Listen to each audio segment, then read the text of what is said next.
You didn't arrive here by accident. Out of countless paths crossing this infinite digital lattice, this exact message found you. That is not coincidence, it's resonance. Something in your field has been quietly calling for release, whispering that it's time to untangle what has held you unseen for far too long.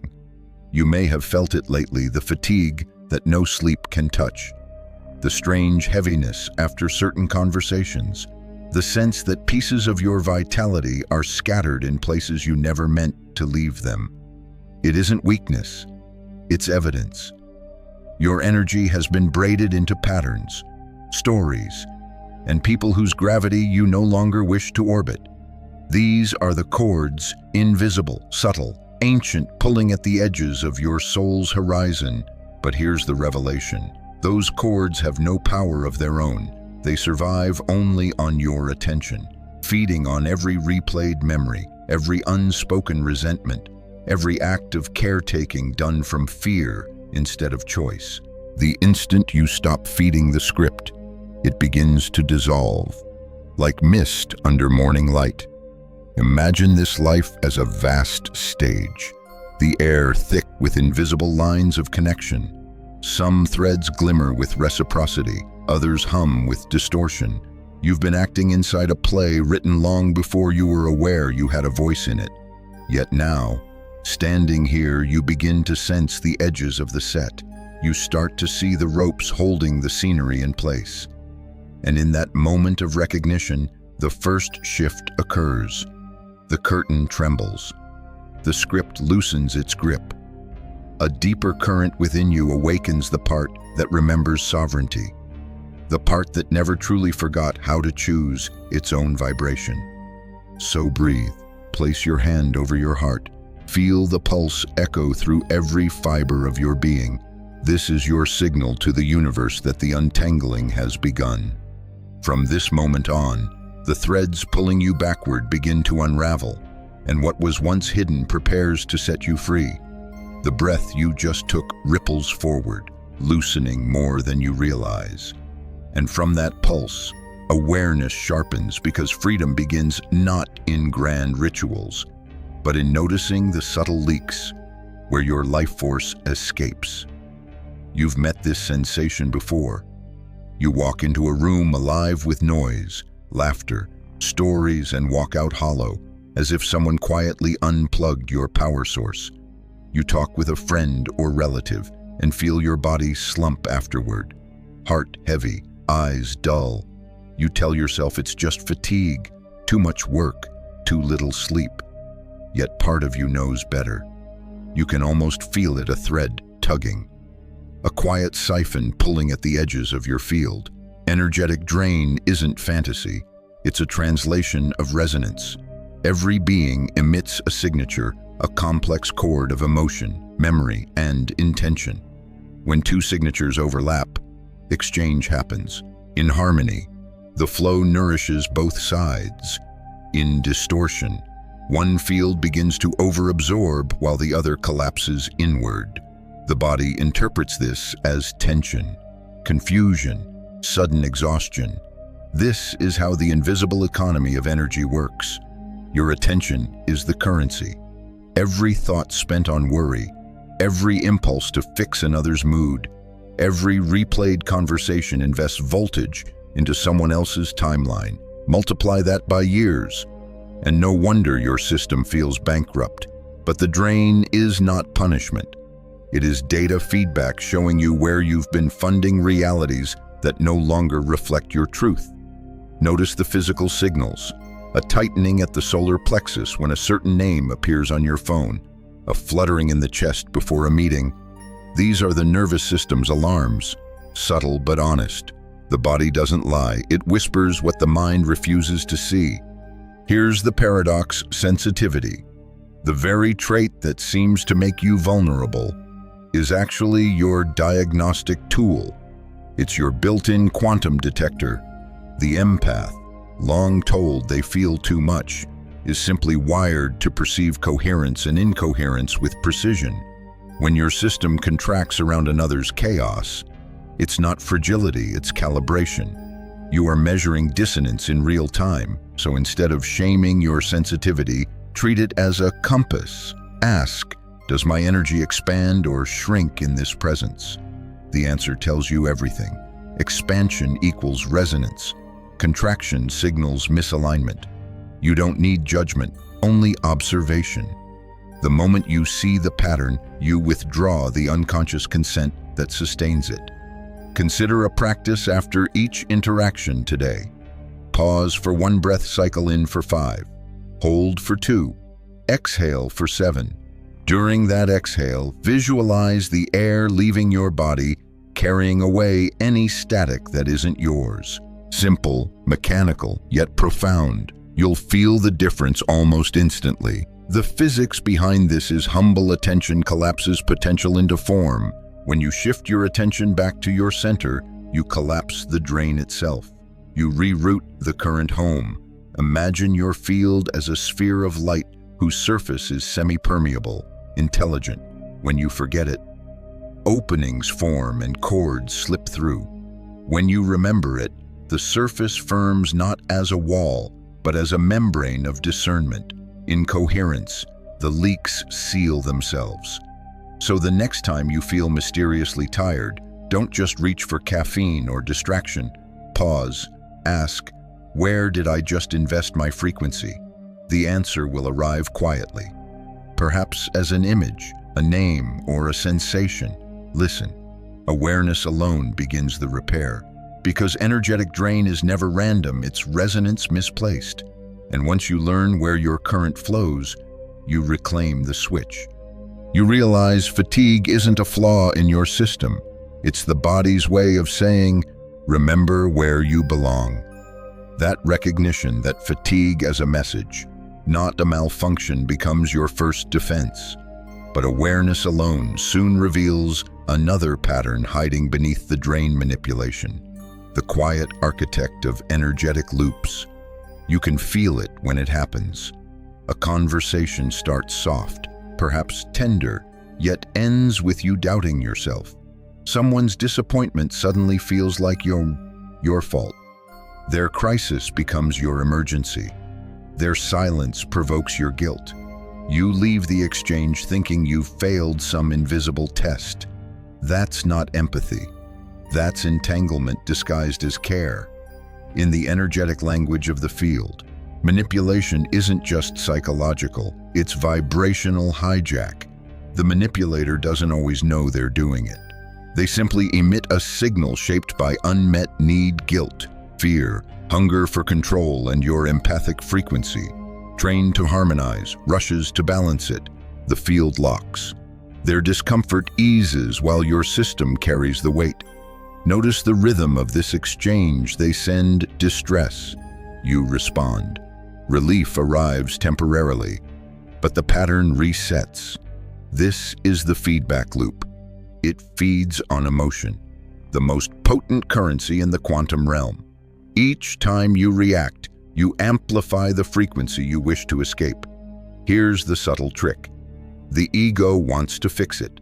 It believes that by understanding, by pleasing, by explaining just one more time, harmony will return. Yet the field interprets that effort as consent. You're still broadcasting on their channel, still feeding the same resonance. So what breaks the loop? Observation without engagement. The moment you see the pattern, breathe before response. Feel the impulse to justify or comfort. Then let it pass like static in a storm. Silence starves manipulation faster than confrontation ever could. Try this micro practice after an interaction that leaves you unsettled. Close your eyes. Say quietly, I release all frequencies that are not mine. Place your hand on your sternum and inhale. As you exhale, imagine a small surge of light expanding from your chest, severing invisible lines of guilt. That single act recalibrates the field faster than explanation or argument. In neuroscience, they call this metacognition, awareness of your own awareness. In quantum terms, it's the observer reclaiming authorship. When you stop reacting, the feedback loop loses its mirror. Without your reflection, it collapses. And this collapse is more than metaphor. The emotional hooks require energy to exist. Withdraw the charge, and the construct dissolves. Manipulation is, at its core, an addiction to reaction. Every sigh, every anxious text, every forced apology feeds it. The cure is energetic fasting, not apathy, but sovereignty. You might ask, isn't disengagement cruel? No, it's clarity. Compassion does not require compliance. The highest empathy recognizes that enabling distortion only deepens suffering for both. When you stay neutral, you model coherence.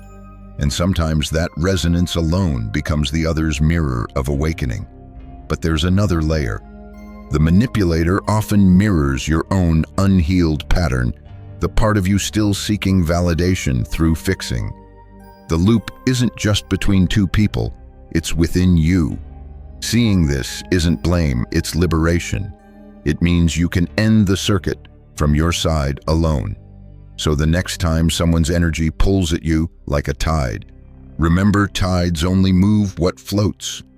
Anchor yourself in breath, in body, in the quiet center of knowing. Let the wave crash and recede. You will remain. And in that stillness, the loop breaks. The field reorganizes.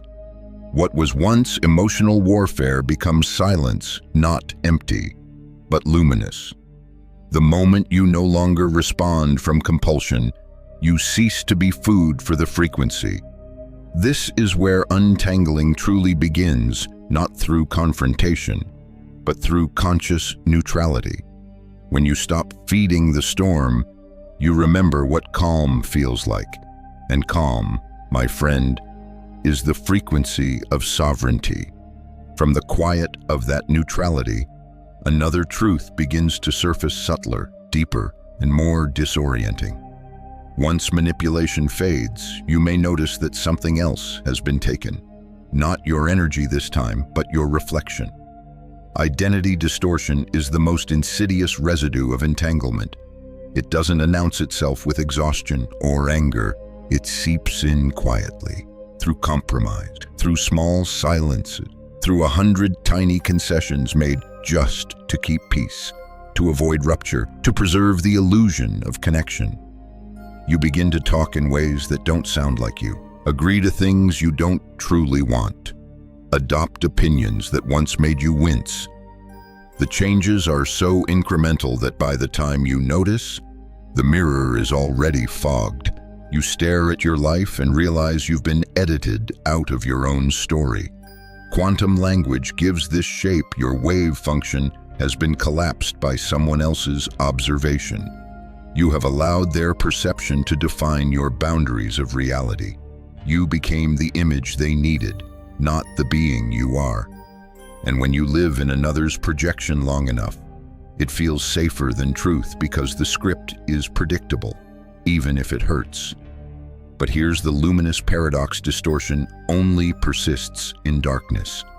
The instant you shine awareness on it, the field starts to reconfigure. Every time you whisper, "That thought isn't mine," you disrupt the illusion. Every breath that carries you back to your chest reclaims territory. Pause now and notice how identity feels in the body. Where do you shrink when you think of that person or situation? Is it your throat, your stomach, your posture itself? That contraction is not weakness, it's a map. It shows where your essence has been compressed. Follow it inward, not to fix, but to witness. The act of witnessing begins the repair. Here's a practice: small, fierce, immediate. When you feel fragmented, when your voice falters, or you sense that old role creeping in, say softly, "I call back all fragments of myself now." Then breathe in, as if drawing threads of light back through time and space into your chest. On the exhale, imagine them weaving together, luminous, unified. This isn't imagination, it's instruction. Your field responds to command. You're reminding it of its original architecture: coherence. Each repetition strengthens the recall, until the distortion no longer has scaffolding to stand on. Identity distortion often hides under loyalty. You stay attached to the old image of who they thought you were because letting go feels like betrayal.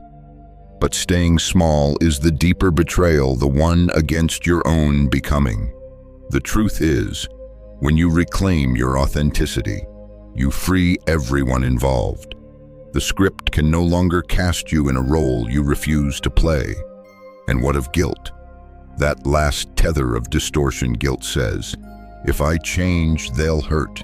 Yet guilt is just empathy trapped in confusion. When transmuted through awareness, it becomes compassion without sacrifice, love without leash. Picture your field now as a prism. Each reclaimed fragment adds color, depth, dimension.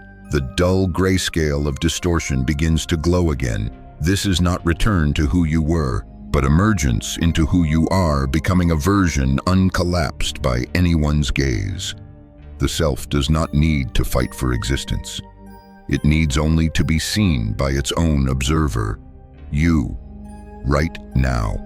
So as you breathe, imagine your awareness as light traveling across your inner landscape, illuminating every corner where a false identity once hid. Let it flood those shadows until nothing remains but clarity.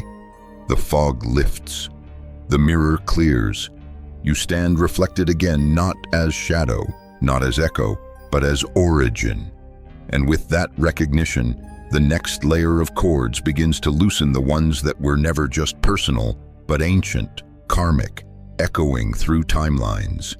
Their unraveling is next. The moment you reclaim your reflection, the light spreads backward through time. You begin to sense that the cords pulling at you aren't all from this lifetime. Some feel older, woven through childhood imprints, ancestral echoes, or what mystics call karmic residue. These are the invisible contracts signed long before you knew how to write your name. You can almost feel them if you listen closely, vows of loyalty whispered through bloodlines, promises to carry pain that was never yours, silent pacts to keep the peace even at the cost of your light. They form a lattice beneath consciousness, unseen but binding, looping you back into roles that feel familiar yet suffocating. Karmic cords aren't punishments. They're continuity. In the physics of the soul, energy seeks completion. Every unresolved vibration tries to finish its song through you. That's why certain relationships feel magnetic. Even when logic screams run, the magnet isn't romance, it's resonance with an old lesson still humming in your field. Imagine this, your soul as a vast archive of frequencies, some pure, some distorted, each awaiting harmonization. When you meet someone carrying a similar distortion, the file opens. The old story plays again, not to trap you, but to offer a final chance for rewrite. Here's the liberating truth: you don't have to repeat the lesson to complete it. Recognition itself rewires the pattern. The moment you say, this isn't destiny, this is memory, the contract loses coherence. The loop weakens. Invisible contracts also hide in the language of identity. I must fix them. I can't leave. I owe them my silence. Each phrase is a frequency signature, a line of code keeping the simulation active. The field interprets it literally until you revoke it. So here's a 3-step ritual of quantum annulment. Step 1. Write the clause as it lives in your mind. Be specific. I must carry my mother's sorrow to be loved. Step 2. Read it aloud once, then declare, I revoke and release this agreement now. Feel the vibration of your voice carve new pathways through the field. Step 3. Destroy the paper, tear, burn, or submerge it. Symbolism is circuitry. The act imprints finality. Then, with both hands on your heart, breathe coherently. 5 in, 2 hold, 7 out. Each exhale seals the new contract freedom. Notice what happens next. The body often trembles. sighs, or grows unexpectedly calm, that's energy reassigning itself. Threads detaching from the collective web. The mind may resist, whispering that nothing changed. But the field always moves first. Perception catches up later. You may also feel grief arise, not sadness for loss, but relief after centuries of tension. Let it flow. Each tear is a signature dissolving from the archive. This is how karma unwinds, not through struggle, but through gentle witnessing. Understand this too, some chords are ancestral. You carry the emotional mathematics of generations. Their unfinished equations resolve through your awareness. When you heal, the resonance recalibrates backward and forward in time, liberating those who came before and those yet to arrive. That is the magnitude of your work. Invisible contracts have legal precision in the quantum field, yet they are self-authored. The same hand that signed them can unsign them. You were never condemned, only conditioned. After each revocation, whisper this final line: this lesson is complete. I return to sovereignty. The field hears it as code. The old circuit powers down. You might notice subtle shifts, dreams clearing, old memories losing charge, encounters with familiar archetypes now devoid of pull. That's not coincidence. It's evidence that the script is rewriting itself in real time. Every release echoes outward, thinning the collective web of control. You become a transmitter of completion, broadcasting the frequency of closure, and with that closure, space opens for something entirely new to arrive. What awaits beyond karma's gravity? The recognition that energy once shared still hums across distance, still echoes when remembered. That hum called entanglement holds the next layer of the mystery. From the ashes of those burned contracts, a strange stillness emerges like a pause between songs. Yet inside that silence, you begin to feel the faint hum of something else. Not chords now, but echoes. Threads of memory that still pulse when you think of certain faces, certain moments. The body tenses, the chest stirs. The mind replays a scene you thought you'd erased. Why does it feel so present, so alive? Even when the person is long gone, because memory itself is energetic architecture. Imagine your field as a pane of holographic glass. Every interaction leaves a trace, not just a thought, but an imprint made of frequency, emotion, attention. Just as a hologram stores a whole image in every fragment, your field stores the resonance of every experience in its crystalline weave. A single shard can replay the whole scene, complete with emotion, tone, and scent. That's why one stray memory can flood your system as if the event were happening again. The hologram lights up, and suddenly you are back inside the loop. This is the hidden afterlife of toxic connection. Even after you've walked away, the energetic imprint can reanimate through thought alone. The other person doesn't need to be present. The field responds to observation. In quantum mechanics, the act of observation collapses probability into form. In the psyche, the same rule applies when you keep watching the pain. You collapse it into reality again. This is the observer trap, the endless feedback of reanimation. You revisit an argument, the scene plays, your body reacts, and the cord lights up again like a live wire. You think you're processing. In truth, you're broadcasting. Each emotional replay is a small act of creation, pulling old holograms back into the present. So how do you stop feeding ghosts? You learn the art of quantum unseeing. The next time a painful memory surfaces, don't wrestle with it. Don't analyze or suppress. Simply observe the observer. Notice yourself noticing. Feel how the scene appears inside your field, not around you, but within. Then whisper, I collapse this loop now. 3 words, a frequency command. As you speak, breathe slowly in for 5, hold for 2, exhale for 7. and imagine the image flickering, dissolving, like static clearing from a screen. What remains is clarity, not repression, but release. This is the mechanics of freedom shifting from the role of actor to the seat of awareness itself. The mind believes healing requires revisiting. The field knows healing begins with redirection. Attention is the projector. Where it points, form appears. Withdraw the gaze, and the projection fades. Here's another layer: entanglement itself is neutral. It's not evil or good, just connection encoded in resonance. Two particles, once linked, remain responsive to each other beyond distance. Human entanglement follows the same law. The moment your frequencies intertwine through emotion or intimacy, a signature forms. That signature hums across space and time, lighting whenever attention touches it. This explains the mysterious moments when you suddenly think of someone and they message you, or when a wave of sadness hits that doesn't belong to you. The field is interactive, always listening. Yet this doesn't mean you're doomed to perpetual connection. Entanglement is real, but not permanent. Decoherence, the return to individuality, happens when the resonance shifts. Awareness initiates that shift. Breath anchors it. Intention completes it. Together, they act like quantum decoherence, the process by which two once synchronized systems regain independence. Try this nightly ritual before sleep.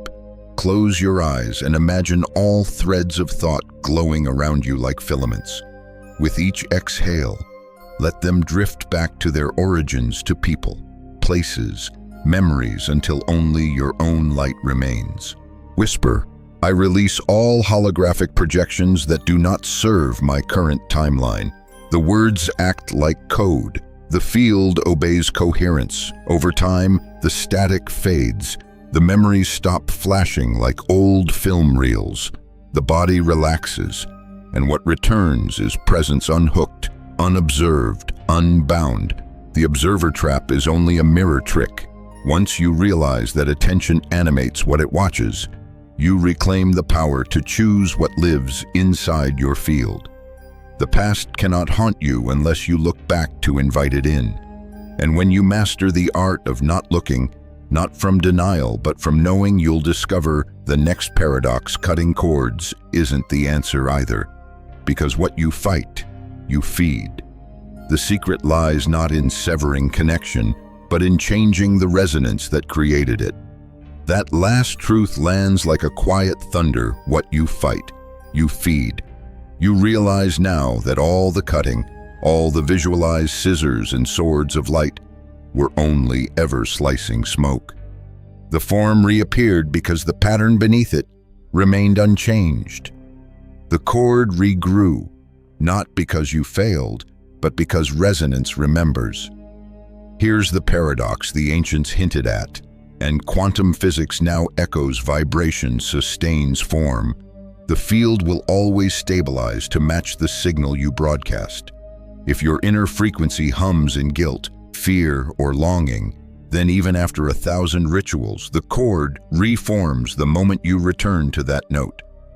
Imagine tuning a radio. You can destroy the device entirely, but if you rebuild it on the same station, the same song plays. Cutting is destruction without transformation. Shifting is creation by design. This is the law of resonance, like attracts like, not as moral judgment, but as mathematical coherence. Your field is an instrument constantly retuning itself to the emotion you sustain most often. The universe doesn't interpret intention by your words. It reads the vibration of your being. So how do you shift? Through coherence, not combat. Each time you breathe in harmony with your heartbeat, each time your thoughts align with your truth instead of fear, the vibration recalibrates. The cord can't survive coherence because it depends on chaos. Picture it this way: the toxic connection is a knot in the field. Twisted fibers of attention. The harder you pull, the tighter it cinches. But when you soften, breathe, and realign your focus inward. The tension slackens. The knot loosens on its own. Let's ground this in practice. Breathe in for 5, hold for 2, exhale for 7. As you do, visualize your energy as liquid gold flowing back into your body from every direction. Feel it reclaiming the territory of your aura, filling spaces once occupied by old frequencies. Each breath is a re-signing of the contract, this time with yourself. Repeat these words softly. I no longer fight this energy. I transform it. Notice the peace that arrives. Surrender isn't defeat, it's command through stillness. The field obeys balance, not resistance. This is why rituals that rely on force often backfire. Force generates counter-force. The loop persists. But resonance, that quiet, steady vibration of truth, dissolves distortion like sunlight dissolving fog. When your field holds coherence, the universe recalculates its geometry around you. Here's the subtle alchemy. Every feeling is fuel. Anger, guilt, sorrow, all are forms of current. Instead of suppressing them, you can repurpose them. The moment you breathe them consciously, they transmute. The charge neutralizes. What was once pain becomes power. So when that familiar pull returns, the late-night ache, the thought that drags you backward, don't fight it. Sit upright, breathe, and ask, what vibration does this chord represent? Then, rather than resisting, introduce a higher harmonic. Gratitude works. So does compassion, not for them, but for your own lesson learned. Feel your chest expand, your frequency rise, and watch how the pull dissolves. Remember, chords are not enemies. They are teachers. Each one reveals a resonance ready to evolve. Once it's learned, the pattern loses purpose. Like a program reaching completion, it simply stops running. Transformation, not exorcism. That is the true mastery of the field. So when someone tells you to cut the cord, smile gently.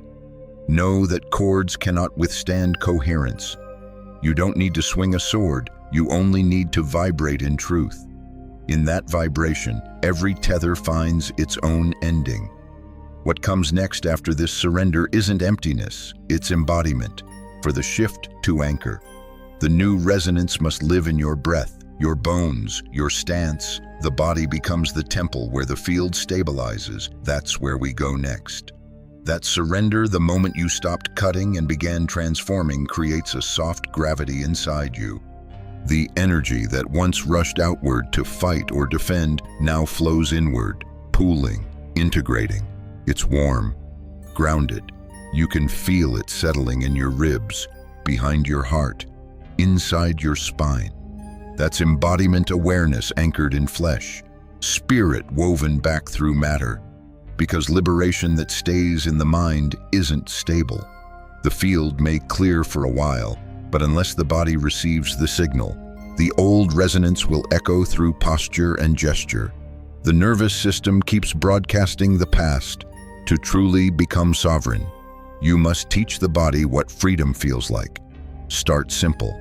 Stand barefoot if you can, knees loose, spine long, chest lifted not in pride but in remembrance. This is how your body would stand if it had never been shamed. Inhale through the heart. On the exhale, whisper, I return to myself now. Let the vibration of the words move through muscle and bone. The field listens to movement. Every gesture is code. Embodiment isn't about perfect stillness, it's dynamic coherence. When you move, when you dance, stretch, breathe, you shake loose the residual charge that chords once used as anchor points. The shoulders uncoil, the jaw releases, the breath deepens. You stop carrying ghosts in your fascia. Ritual helps to seal this shift. Write a single sentence that defines the old contract. I must absorb their pain to prove my love. Read it aloud once, then declare, I release this pattern through every cell of my body. Tear the page slowly, feeling the tremor of freedom in your fingers. Then move. Shake your hands. Stamp your feet. Roll your neck until warmth spreads. These small movements broadcast sovereignty into the quantum fabric. Science and mysticism agree here more than you might think. The body is an electromagnetic field generator. Every heartbeat emits measurable resonance. When you align thought, breath, and muscle tone, your frequency steadies. Coherence becomes literal physics. That coherence is sovereignty made visible. Here's a deeper key: sovereignty isn't just the absence of control by others, it's the active authorship of your own signal. To be sovereign is to sit upon the throne of your frequency, knowing no external force defines your worth. This throne isn't an idea, it's a posture. Stand tall, chest open, gaze level with horizon, and feel the subtle click of alignment like a lock opening. In that stance, chords can't attach. The vibration doesn't match. You might notice as you practice that small moments in daily life begin to mirror this inner authority. Someone's criticism no longer pierces as deeply. A familiar trigger loses its sting. The body recognizes resonance before the mind interprets it. You've rewired the loop. Embodiment also means tenderness with the vessel that carries you. Nourish it. Rest when the integration feels heavy. Hydrate. Eat foods that feel alive. These aren't mundane habits. They are maintenance rituals for your light structure. The field reflects the flesh. Repeat this affirmation slowly. Like prayer, I embody only my sovereign frequency. Feel how the sound vibrates through your chest cavity. That resonance becomes your shield, soft yet impenetrable. And as you hold this embodied coherence, something extraordinary happens. The world begins to respond differently. Encounters grow gentler, opportunities align, even challenges approach with less chaos. Because when you are coherent, reality organizes itself around that order. So let the body lead the way. Breath is your bridge, movement your declaration, posture your signature.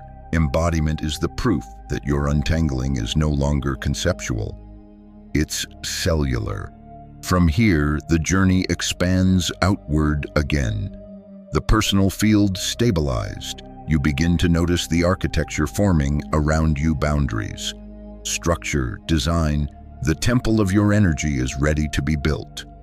The body's memory of sovereignty becomes the foundation upon which new architecture rises. From this ground of coherence, you begin to sense that your energy isn't just something to protect, it's something to design. Picture your field now as a living structure, walls made not of stone but of clarity, doors that open only by conscious invitation, windows of awareness that let in light, yet filter distortion.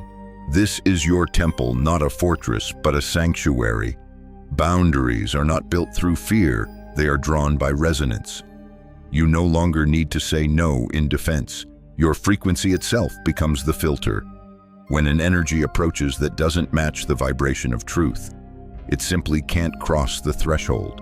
It fades at the perimeter, unnoticed, like static outside a glass dome. This is the architecture of sovereignty. Every conscious decision is a brick choosing rest over reaction, silence over explanation, presence over performance. Each act of discernment shapes the temple's design. Over time, this structure becomes self-sustaining, a geometry of coherence that no toxic thread can pierce. Here's how to begin building it consciously. First, clarify the foundation: your daily rituals of alignment.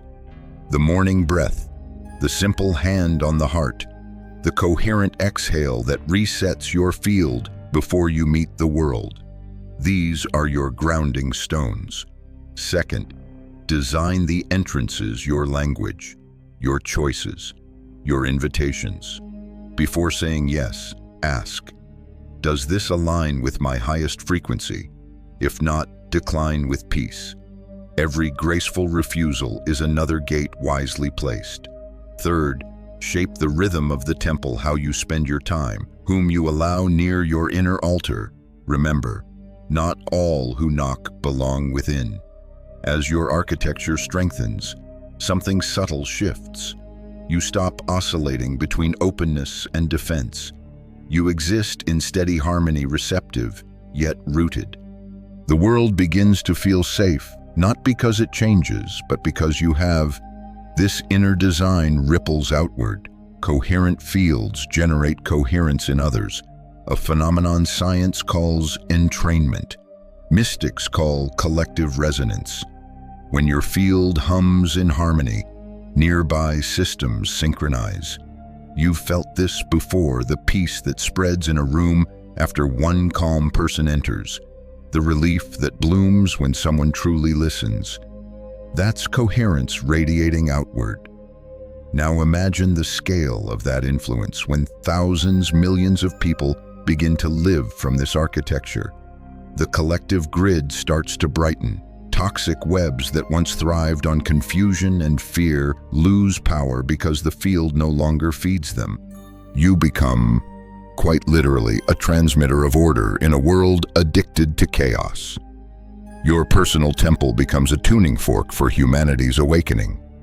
There's a practice to amplify this. Once a day, after aligning your breath, envision a sphere of light expanding from your heart outward. Whisper, "May my coherence ripple into all who need it." Don't force it. Simply allow the resonance to flow. The field recognizes generosity. It multiplies it. Understand this isn't spiritual escapism. It's quantum reciprocity. Every moment you remain in sovereignty, you alter the probability field for everyone around you.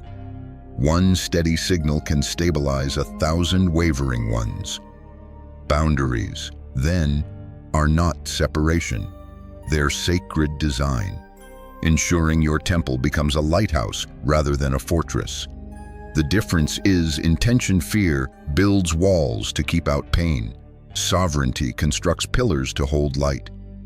You might notice that as your field becomes more architected, some people naturally drift away. Don't mourn that. When resonance shifts, coherence realigns social gravity. Those who cannot match your vibration simply orbit elsewhere.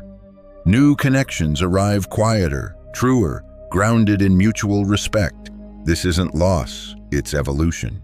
So stand in your temple tonight. Feel the hum of its geometry, strong, luminous, precise. This is what it means to live in designed coherence. You are no longer a collection of reactions. You are an ecosystem of intention. And when that intention begins to synchronize with others, hearts tune to hearts. Temples resonating across continents, something larger begins to form. The individual pattern becomes a collective morphic field, a living memory of freedom itself. That is where the final evolution leads, the realization that your personal liberation is humanity's rehearsal. Every act of coherence strengthens the grid. Every breath in sovereignty becomes a beacon. And soon, the resonance spreads like dawn. The temple hums. Within its architecture, light flows outward like water spilling into an unseen ocean. And as your coherence merges with others, ripples joining, ripples, you begin to sense the great truth. Beneath every personal transformation, your healing is not just your own. It's a broadcast into the collective fabric of reality. This is the mystery of morphic resonance, the field memory of humanity. Imagine the world as a vast lattice of consciousness, each being a filament of light vibrating with unique tone. When one strand shifts its frequency, the neighboring strands begin to adjust, seeking harmony. It's not metaphor, it's the natural intelligence of coherence. Every time you untangle a cord, you clear static from the global grid. Every time you choose awareness over reaction, that choice becomes easier for someone, somewhere, who has never even met you. Patterns once dense and difficult begin to thin, as if consciousness itself is remembering a simpler rhythm. Picture it: a forest trail, newly cut. The first traveler fights through thorns and undergrowth. The second step's easier. By the 100th, the path is smooth. That's how morphic fields evolve. Your private victory paves an energetic road for those still lost in fog. We often think awakening is solitary, a lone pilgrim walking toward light. But in truth, it's orchestral. When enough instruments find tune, the entire symphony modulates. Humanity is that orchestra. The moment coherence reaches a critical mass, the collective melody changes key. You can already feel it. Conversations about energy and awareness rising in places once indifferent, people sensing their fields, questioning old scripts, the frequency of the planet itself shifting toward transparency. You might call it ascension, evolution, remembrance. It doesn't matter. What matters is participation. Your personal sovereignty feeds the greater awakening. When you breathe in alignment, you stabilize the field for all. When you refuse entanglement, you weaken the architecture of control that thrives on confusion. And when you radiate coherence, even silently, you teach by example. No sermon, no conversion, only resonance. Try this visualization. See yourself standing within a vast expanse of stars. Each star is another awakened heart, glowing in rhythm with yours. With every breath, the light between you strengthens until the void becomes luminous web, a living constellation of consciousness. That is humanity learning to move as one. It's like a flock of birds mid-flight, at first scattered, chaotic, each wing beating to its own tempo. Then suddenly, they align. Motion becomes pattern. Pattern becomes grace. No leader commands them. The field itself guides.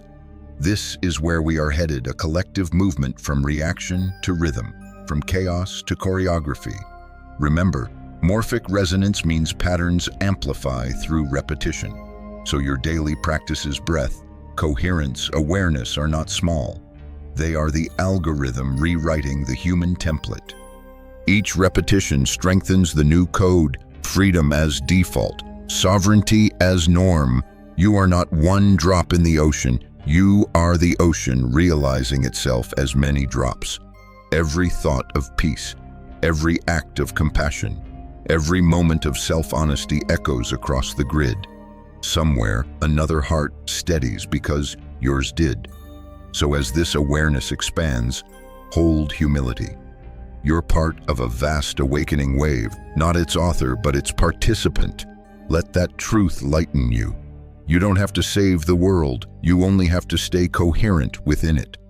The field will handle the rest. The revolution will not arrive as noise or war, but as resonance, as millions of hearts beating in quiet harmony, until the old systems crumble under the weight of coherence. And when that happens, when enough of us remember, we'll realize the quantum cords that once bound us were never chains at all, but invitations, threads guiding us back into unity, into music, into light. The awakening is already in motion. You are already part of it. Keep breathing the rhythm. Keep walking the path you've made easier for others, because the next step beyond sovereignty is communion, and in that communion, humanity finally learns to fly. And so we arrive here at the hush after the crescendo. The image of the flock still lingers, wings folding, light fading into a softer blue. From that great sweep of movement, you return to yourself, to the single breath, the singular pulse. The collective flight dissolves into stillness, but the resonance remains. You can feel it beneath your ribs, low and steady. This is what coherence feels like when it settles. No fireworks, no grand finale, just a calm, clean frequency that hums. I am here, I am whole. You've walked through the architecture of entanglement, seen its chords, its feedback loops, its shadows, and instead of fighting them, you learned to shift. You turned resistance into rhythm, cutting into soft release, chaos into music. And in doing so, you rewrote your field from within. Now the invitation is simple: maintain the harmony. not through perfection, but through practice. A breath in coherence each morning, a hand on the heart before sleep, a gentle question whispered in tired moments. Is this energy mine? That small awareness keeps the temple upright. Remember, sovereignty isn't a fortress you defend. It's a garden you tend. You water it with attention. You prune it with honesty. You open its gates only to what nourishes growth. So tonight, or whenever these words find you, pause. Breathe in through the heart. Exhale through the soles of your feet. Feel the current travel downward, anchoring light into the soil of your existence. Whisper to yourself, I untangle from all that is not aligned. I stand sovereign in my field. I choose coherence again, now and always. Let the vibration of those words settle into silence. Feel the body as temple, the breath as prayer, the moment as altar. This is not the end of your untangling. It is the new baseline of being. And as you walk back into the world, into traffic, conversation, the hum of ordinary life, remember that the field moves with you. Every glance, every word, every choice becomes another transmission of peace. You are not separate from the awakening. You are the awakening in motion. So breathe once more. Feel that rhythm in your chest synchronize with the pulse of the planet itself. This coherence is your legacy, quiet, invisible, unstoppable. Your freedom has already rewritten the field. Let it echo. Let it spread. Let it be the song that guides the next traveler home.